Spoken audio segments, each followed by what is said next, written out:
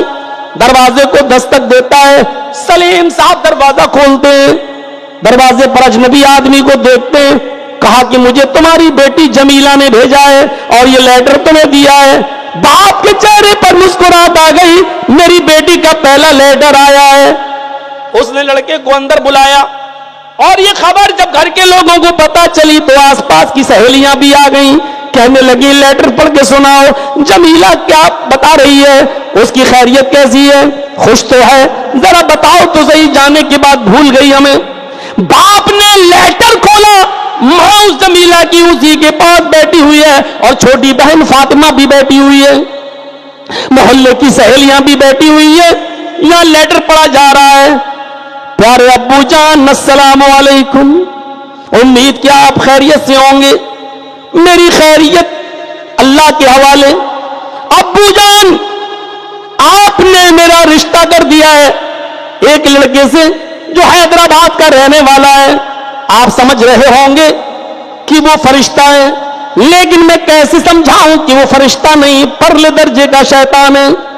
ابو جان اس نے 3 دن مجھے اپنے پاس رکھا اور اس کے بعد اس نے مجھے 20,000 روپے میں نیلام کر دیا, 20,000 روپے میں بیچ دیا. میری عزت چھلنی چھلنی ہو چکی ہے, میری عصمت دری ہو چکی ہے. مجھے بھوکے بھیڑیوں نے نوچ نوچ کے کھا لیا ہے. آئے میرے ابو جان, کیا میں آپ کے اوپر اتنی بڑی بوجھ بن گئی تھی کہ آپ لڑکے کی حقیقت بھی تلاش نہ کر سکیں. آپ ایک دن حیدرآباد میں آ کر لڑکے کی گھر و مکان اور اس کے ماں باپ کو بھی نہ جان سکیں. کیا میں اتنی بھاری ہو چکی تھی کہ آپ نے جیسی دین کا نام لیا اور اس کے ساتھ آپ نے میرا نکاح کرا دیا. اے ابو جان, اب میں اپنا کون سا چہرہ لے کر آپ کے پاس آؤں, میں اپنی سہیلیوں کو کون سا منہ دکھاؤں, میں اپنی چھوٹی بہن کے سامنے کون سا چہرہ لے کر آؤں. اے ابو, میں آپ کو بتانا بھی نہیں چاہتی تھی, لیکن لیٹر اس لیے لکھ رہی ہوں کیونکہ میں اپنی ایک چھوٹی بہن فاطمہ کو چھوڑ کے آئی ہوں, کل اس کی بھی شادی ہوگی. اے ابو, کہیں ایسا نہ ہو کہ جو دن مجھے دیکھنا پڑ رہا ہے کل اس کو بھی دیکھنا پڑے. اس لیے میری ایک نصیحت ہے. اے ابو جان, میں حکم دینے والی آپ کو کون ہوتی ہوں. اے ابو جان, ایک نصیحت میری مان لینا, چھوٹی بہن فاطمہ کے لیے آج سے ہی محنت کرنا شروع کر دو اور اتنا مال کما لو, اتنا مال کما لو. آگے والے جملے جو بتانے میں مجھے بھی بڑی شرم آتی ہے, لیکن شرم اب کس بات کی ہے. اس نے لکھا اتنا کما لو, اتنا کما لو کہ جب میری بہن فاطمہ کا رشتہ کوئی لے کر آئے تو وہ کتا جتنی ہڈیاں مانگے اس کتے کے سامنے اتنی ہڈیاں ڈال دینا تاکہ میری بہن کو وہ دن نہ دیکھنا پڑے جو مجھے دیکھنا پڑ رہا ہے. اے ابو جان, اب میں اپنی ناپاک شکل اپنے گاؤں میں لے کر نہیں آنا چاہتی. آپ کی بہن, آپ کی بدنصیب بیٹی جو آپ کی نہیں, ہاں اس میں جملہ بھی لکھا تھا. اے ابو جان, صبح کا سورج نکلنے سے پہلے میں نے اپنا پھندا دوپٹہ پنکھے میں لٹکا رکھا ہے اور صبح کا سورج نکلنے سے پہلے آپ کی بیٹی دنیا چھوڑ چکی ہوگی. مجھے معلوم ہے کہ خودکشی حرام ہے, لیکن میرا اللہ جانتا ہے ایسی دلدل میں ایسی زندگی گزارنے سے بہتر میرا مر جانا ہے. اے ابو جان, آخر میں آپ کی بیٹی جمیلہ بدنصیب جو آپ کی نہ ہو سکی اور اس نے ہمیشہ ہمیش کے لیے دم توڑ دیا, پھانسی کے پھندے پر لٹک کر اس نے اپنی جان دے دی. کیا کہیں گے آپ, کون ذمہ دار ہے اس لڑکی کی خودکشی کا؟ سماج, سوسائٹی, جو سامان دکھا دکھا کر دیتے ہیں شادی کے موقع پر. غریب کی لڑکی جب اس شادی کے سامان کو دیکھتی ہے تو اس کی آہ نکلتی ہے, میرے ماں باپ اتنا سامان کہاں سے لائیں. جتنی بھی لڑکیاں خودکشی کر کے جہیز نہ ہونے کی وجہ سے خودکشی کر رہی ہیں,